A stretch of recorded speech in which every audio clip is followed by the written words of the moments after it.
जात की हिफाजत करने के लिए होती है और अपने लोगों को दूसरों के लिए कुर्बान करने के लिए होती है। उस फॉरेन पॉलिसी के खिलाफ मैं आया था।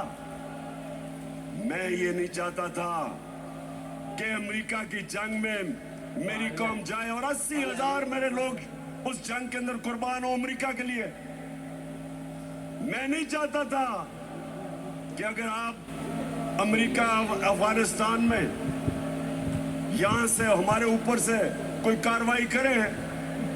मैं नहीं चाहता था कि मेरा मुल्क मुलव्वस हो उसमें, क्योंकि मैं क्यों चाहूं कि अफगानिस्तान से हमारे ताल्लुकात खराब हो। मैं चाहता हूं कि मेरी फॉरेन पॉलिसी हो जो मेरे लोगों की बेहतरी में हो। अगर रूस से मुझे 30 या 40% कम कीमत पे तेल मिलता था और मैं अपने लोगों को सस्ती पेट्रोल और फजलुर रहमान दूं, तो मैं क्यों ना दूं।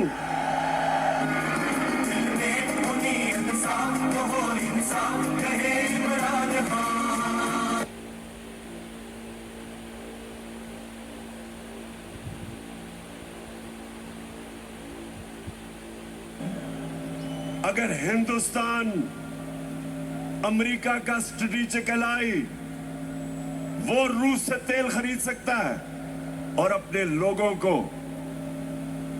पेट्रोल और डीजल 25 रुपए लीटर कम दे सकता है, तो मैं क्यों ना दूं।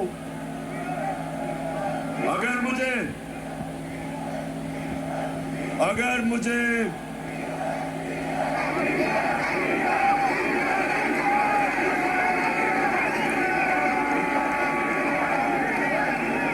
सुने नौजवानों, ये जरूरी है सुनना। देखिए, अब आप समझ जाए, आजाद फॉरेन पॉलिसी है हिंदुस्तान की। उनका मुल्क सारे फैसले करता है अपने लोगों की बेहतरी के लिए। हमारे यहां जो गुलाम बैठे हुए थे फैसले करते हैं दूसरे मुल्क के लिए, अपने लोगों को कुर्बान करते हैं। हम दूसरों की जंगों में शामिल होके अपने मुल्क की तबाही करते हैं। सबसे ज्यादा जो लोग बात नहीं करते, अमेरिका की जंग में जो कबायली इलाके के लोगों से जो जुल्म हुआ, जिस तरह सारा कबायली इलाका उजड़ा, 400 ड्रोन अटैक हुए, औरतें बच्चे मारे गए, उनकी जंग की वजह से 35 लाख कबायली इलाके के लोग नकल मकानी कर गए। कौन जिम्मेदार है? सिर्फ इसलिए कि यहां थोड़े साहिब इख्तिदार बैठे हुए थे जिनको थोड़े डॉलर मिलने थे, जिन्होंने थोड़े से डॉलरों के लिए अपने मुल्क को वो नुकसान पहुंचाया जो भी कबायली इलाका नहीं उस नुकसान से बचा। दूसरी चीज, मैं हमेशा कहता था कि अफगानिस्तान में जो अमेरिका गया इसका कोई मिलिट्री हल नहीं है, डायलॉग से मसला हल होगा। और ये पसंद नहीं था उनको।